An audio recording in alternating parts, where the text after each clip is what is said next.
Mike, thanks so much for talking to us as always. Your next title defence is in fact against the legendary Georges St. Pierre. In your words, how did this fight come about? The fight was actually offered to me in October, and he couldn't get a deal done with George. Fair enough, whatever, business is business. And Dana actually said, get that fight out of your mind. I remember I was working the Fox desk at UFC 207, and Dana came up on the desk, and when we went to commercial break, I said to him, Dana, come on, GSP, what's going on? He said, get that fight out of your mind. That fight is not happening. And then, of course, here we are. You said you think Georges picked you because he believes you're the easier fight, but he was very complimentary about you, saying, you know, you're a very tough fighter, you're very durable, you're very hardworking. What have you got to say to that? I know for a fact he's stepping up a weight class because he thinks I'm an easier fighter, and that's what everybody thinks. For whatever reason, I mean, I have a very, very good record. I have a proven record of winning fights, and George thinks he can beat me. It's as simple as that. When Anderson Silva was the champion, he didn't want to step up then. He didn't want to step up and face Anderson Silva, but now all of a sudden, after a 4-year layoff, yeah, now he wants to come back and fight for the belt. So I do take that a little bit personally. Of course I do. I see that as a reflection on my skill set as a fighter. You know, I mean, I do. I take offence to that, and I look forward to proving him wrong in the error of his ways. What does a win over George do for you, for your rank, for your legacy? In terms of legacy, I mean, if you look at, you know, the greatest fighters throughout history, if you look at Anderson Silva, Dan Henderson, Georges St. Pierre, they're three of the best fighters to ever compete in mixed martial arts. Not in the UFC, not in Pride, in mixed martial arts, period. So, fighting, beating George, beating Anderson, beating Dan Henderson, for me, I mean, when I'm retired, I can look back and I'll be very proud of what I've achieved. When you look back at George's fights, what do you recall? What do you remember? When I look at George, he's an incredible athlete. He's got a great jab, he's got good wrestling, he's got good jiu-jitsu. Sorry, not good wrestling, fantastic jiu-jitsu. But he's not somebody that likes to fight. I do like to fight. I mean, ever since I was a child, I was getting into fights, unfortunately. George stepped away for a reason. He stepped away for a reason. Of course, he was fighting for a long, long time. But there's a reason why he stepped away. You know, you can't step away and then come back after 4 years. It'll be 4 years by the time we fight. Don't tell me there's not going to be ring rust. Don't tell me there's not going to be inner demons. Of course there is. Of course. And he's stepping back the biggest stage possible. Look at what just happened to Ronda Rousey. He did say he believes he has the higher fight IQ. What are your thoughts on that? Really? So that's interesting, because I don't think he has. I don't think, of course, who cares about fight IQ? Who cares about fight IQ? If you put me and him against each other, of course there is strategy involved, but at the end of the day, see, there you go. Georges St. Pierre to a T. I've got a better fight IQ. Good for you. All right, I'll give you that. You got a better fight IQ. I'm a better fighter.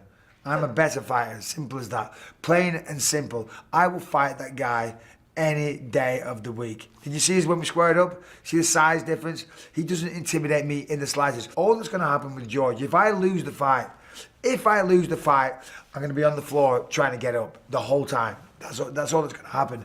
I have no fear. He's not going to hurt me. He's not going to knock me out. He's not going to do anything like that. He's just going to try and hold me down. So, call it fight IQ. Call it being a little bitch.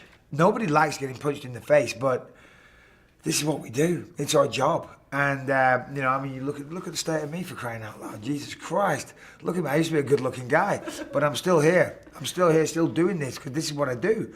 I love it. I love this. George doesn't love this. You're going to spend a lot of time with each other between now and when the fight actually takes place. Can we sort of expect more of this trash talk that we've just seen? No, there's no smack talk. There's no smack talk. It ain't smack talk. I swear to God. When I say Georges St. Pierre's a little bitch, that ain't smack talk. He is a little bitch.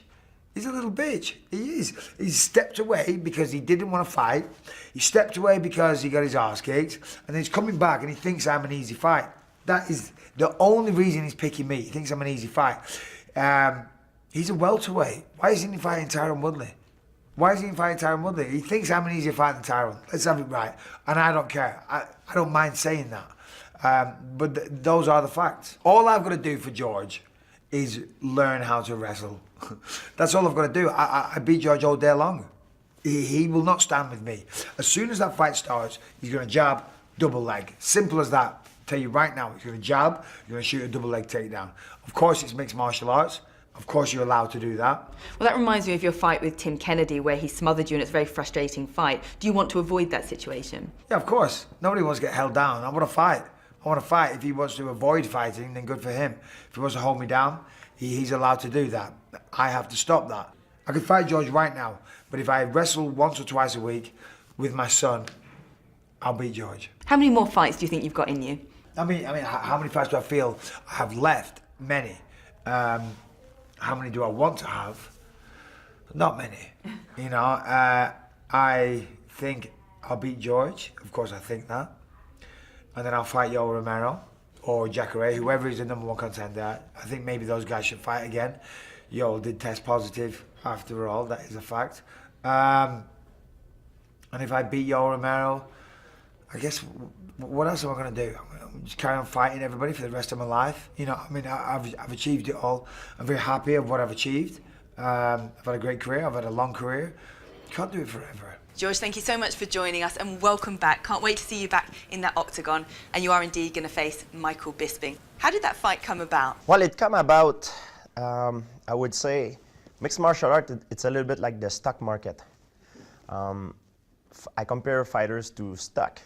Sometimes some stock is very high and then after it get very low, it fluctuates.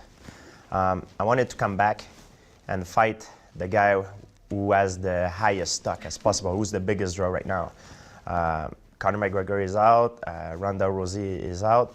I wanted to make a big boom, and I know that for a fact that Michael Bisping always wanted to fight me.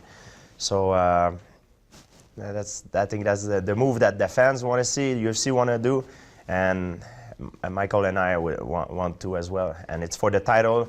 It's something that I never attempted before to fight in a different weight class that I used to compete.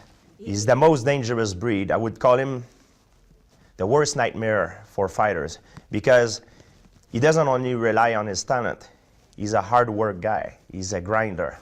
He's been put out before, but he always come back. He's been knocked down before, he always come back. No matter what you throw at him, no matter what is the obstacle, he's gonna cross it. So he's the most dangerous guy. I know when I fight him, I'm gonna have to put the switch off completely to him. He's never gonna give up. I fought a lot of guys in the past. They give up mentally before the fight even ends. But Michael is not that type of guy. He's gonna continue until he can breathe. He's gonna keep going forward, and it's gonna make a very interesting fight. If it wasn't Michael Bisping holding that middleweight title, if it was Yoel Romero, for example, would you still be wanting to go for the middleweight belt? It would depend of the stock. What is the value of the stock?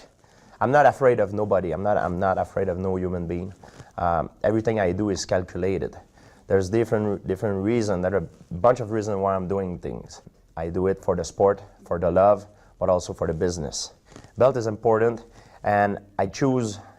I'm 36 years old right now. I don't have a lot of fight left. I want to make the biggest fight as possible. I want to fight the guys that the stock is the highest, and it would elevate myself.